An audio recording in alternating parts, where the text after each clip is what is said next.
you stockpile all the cash for 1 year, and then you just draw from that as you need it throughout the school year. Hello everyone, welcome back to the channel. I'm really excited for this week's video because it's the start. It's the first of our summer series, which I'm calling our Summer Intensive Program, which is nothing more than our normal weekly videos tailored to meet your specific needs, especially for those of you who graduated from high school or are still in college and wondering how to maximize your summer earnings or how to prepare well for next year so that you can go to college next year debt-free. And so we'll be talking about that, or introducing some of the ideas and the things you need to know as you prepare. And in this video, we'll be touching on what to do if you are if you have no idea what you want to do with your life. We'll be talking about that some too. Or maybe you do know what you're going to do, but don't know where to start, as far as summer goes. What should be your top priority? So yeah, the start of our summer series is, what should your top priority be in this summer? Well, depends on what situation you're in. If you are, like I said, specific in what you need, if you know exactly where you're going in your career, you've taken assessments, you've talked with professionals during your senior year or earlier, just in high school in general, you know where you want to go. In that case, you want to maximize the amount of cash that you obtain over the summer. So that way, you'll have more options open to you come the fall. And if you haven't watched my Choosing a College video, I would highly recommend it. I'll put a link somewhere up here. But definitely watch that and you'll understand a little bit more of where I'm coming from and my perspective as far as choosing a college and why it's so important, guys. It's so important to earn money during your summers so that, best case scenario, you stockpile all the cash for 1 year and then you just draw from that as you need it throughout the school year. But whether you do that or whether you just pay for college as you go, summer is a great opportunity to earn some extra funds. But yeah, how do you do that? Well, in this first case, you could do regular summer jobs, work at a grocery store. Walmart, I've heard, is a great place to work. I've also heard of some friends of mine working at Amazon, at their distribution centers and whatnot, or deliveries. You could put together a bunch of part-time jobs.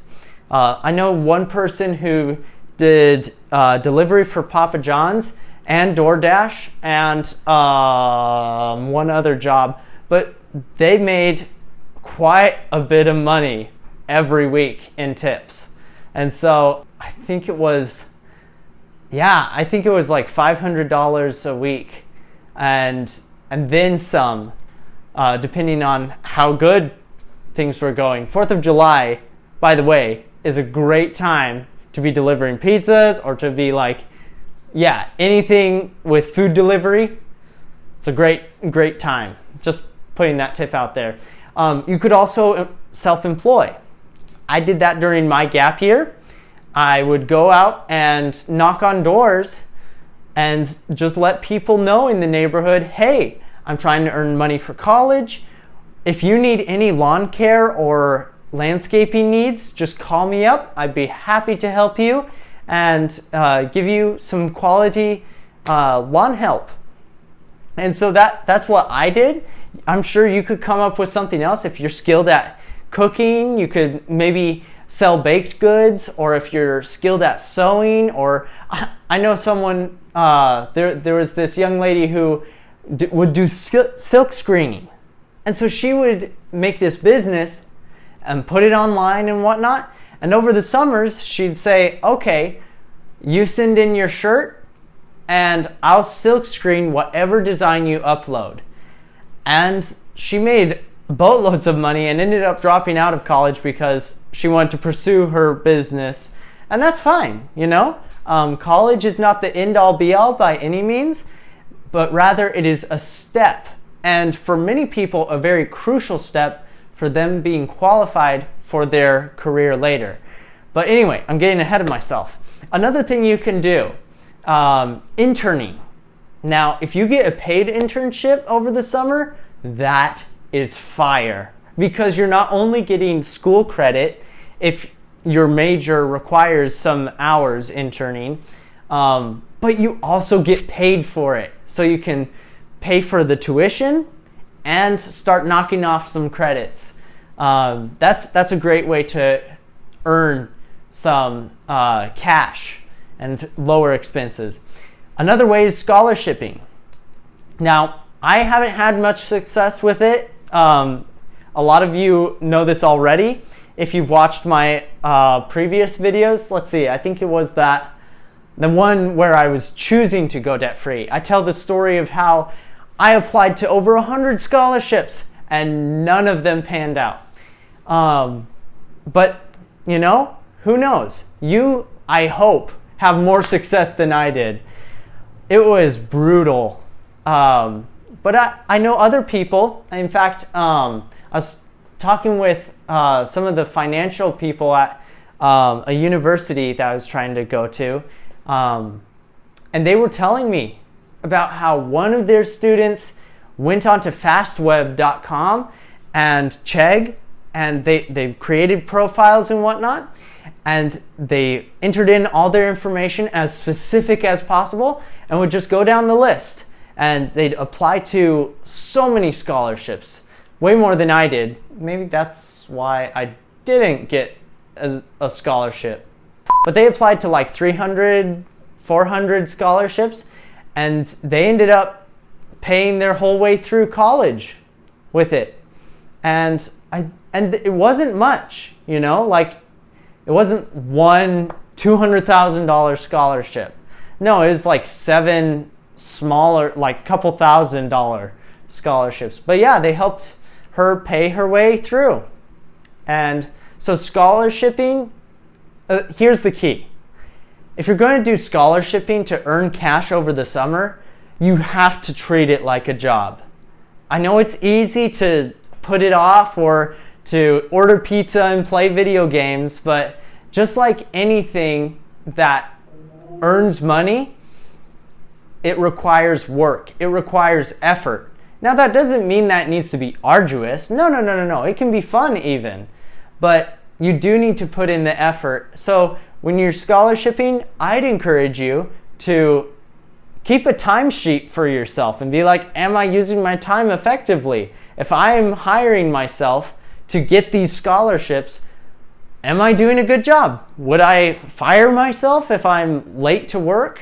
You know, things like that. I mean, obviously, don't fire yourself, just improve, okay? But take it seriously. Anyway, scholarshiping. You could also treat it like a part-time job. I know people that do that as well. You could also take summer classes, okay? Now, this is a bit unconventional in my line of thinking because I think, all right, summer is the time to earn cash. You need money. But another way of paying for college debt-free is to lower the amount of credits you need to pay for. Hey, that's perfectly fine with me. If you can take credits for college and not jeopardize your institutional scholarships, by all means. Yeah, you could also do CLEP examinations at the beginning of the school year and just study up.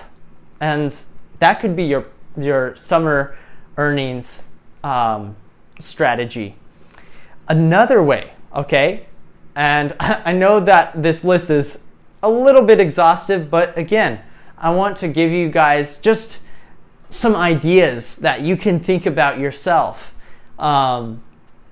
About like, okay, how can I apply this to my own situation? And maybe come up with an idea of your own to maximize your summer earnings.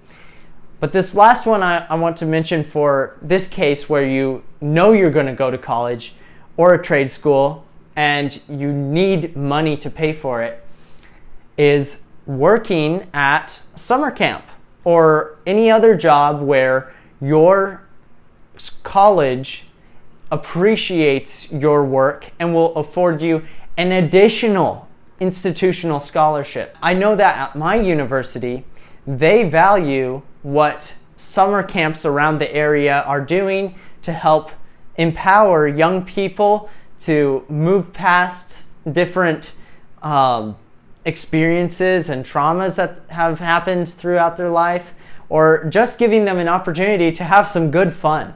They value that. And so my university has a scholarship because they realize that if you become staff and help that summer camp in its mission, then you're not going to be paid as well as if you work a regular summer job at like Wendy's or Starbucks or I don't know, Taco Bell, just fast food places, or Walmart, But yeah, so they'll offer a matching scholarship, and that's another option that you have. So, okay, now we come to the second case. All right, let's say that, okay, Jeff, those are wonderful ideas to earn cash during the summer, but Jeff, I don't even know if I want to go to college. I don't even know what I want to do with my life. And that's perfectly fine, okay? If that's your story and your situation, I'm going to change my advice. Your top priority for the summer is getting clear. If you aren't clear on where you want to go, it doesn't matter how fast you're going. For all you know, you could be going in the opposite direction as where you need to be going. So it pays to take some time and really wrestle with your own values and skill sets and like try and understand, okay, what am I good at? What do I enjoy doing that will bring me deep satisfaction if I were to turn this into a career? So for you, I wouldn't suggest focusing on the money aspect this summer. Instead, I would focus on job shadowing. Just go up to professionals and say, hey, could I shadow you? You don't need to pay me, but I would like to learn how you operate as a professional and what your occupation entails. That's a really good way to get clear and see what's out there. You could do online researching, interviewing with professionals, invite them out to lunch and say, hey, could I interview you just to see what you do on a day-to-day? You could also take skill assessments. I took some of those online. I took a paid one, which was really helpful. It was from Coleman. If any of you know who he is, he's America's career coach. That's what he likes calling himself, and I believe it. He's got some really solid advice, and I'll definitely link his YouTube channel in the description, and feel free to binge watch his stuff. It's really good, really good. So I took his career assessment. Those were very helpful. Also, ONET online is also very helpful as far as seeing where you want to work or what skills you have for professions. And yeah, just do things that expand your horizons. You could talk with family members and say, hey, okay, aunt, uncle, mom, dad, brother, sister, grandma, grandpa, or you could talk to your friends and say, what job or occupation do you think I would be really good at? Or change the question and say, what role do you think I would have the most satisfaction or enjoyment doing for the rest of my life? Ask them that. And if they value you as a person, they're not going to shy away from telling you, hey, you know what? I really think that you would be a phenomenal businessman. You just have a marketing sense like no other person. Or, hey, you are really good with your hands. You should be a mechanic. I can really see you excelling in that field. And just learn from them. So basically, my advice for you, if you don't know where you want to go, do I go to college? Do I go to trade school? Do I even need any of those to work the job that I love? Basically, stop and reflect about where you wish to go.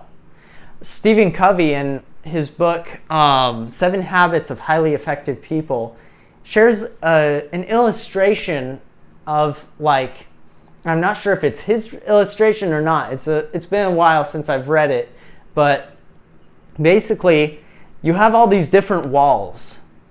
Think of a medieval castle, right? So you have all these different walls that you could climb up, and each wall has different things at the top for you to enjoy. And you have a ladder to climb up one of the walls, but you only have time to climb up one. I mean, we don't live forever, and eventually you want to retire, right?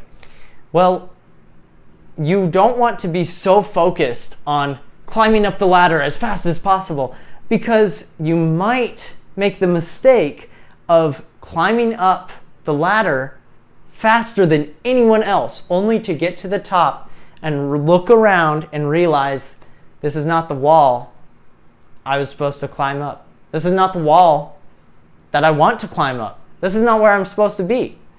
That should not be you.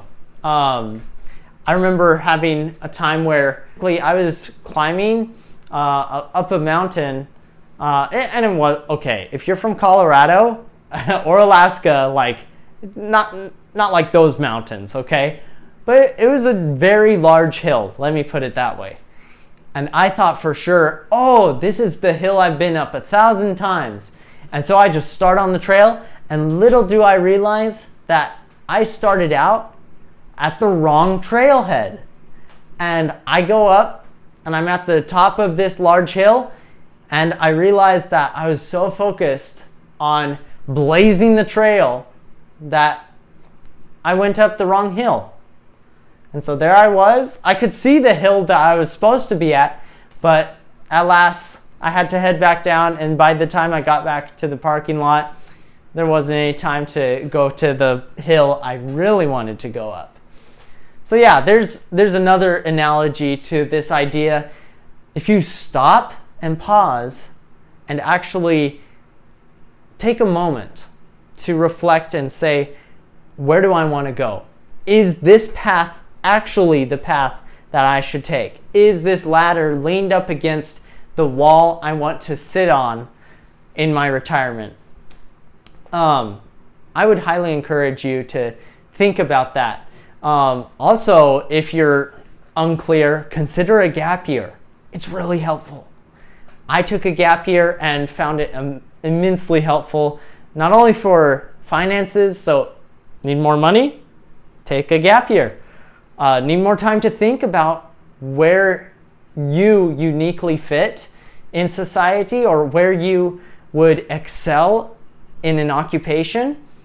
Take a gap year.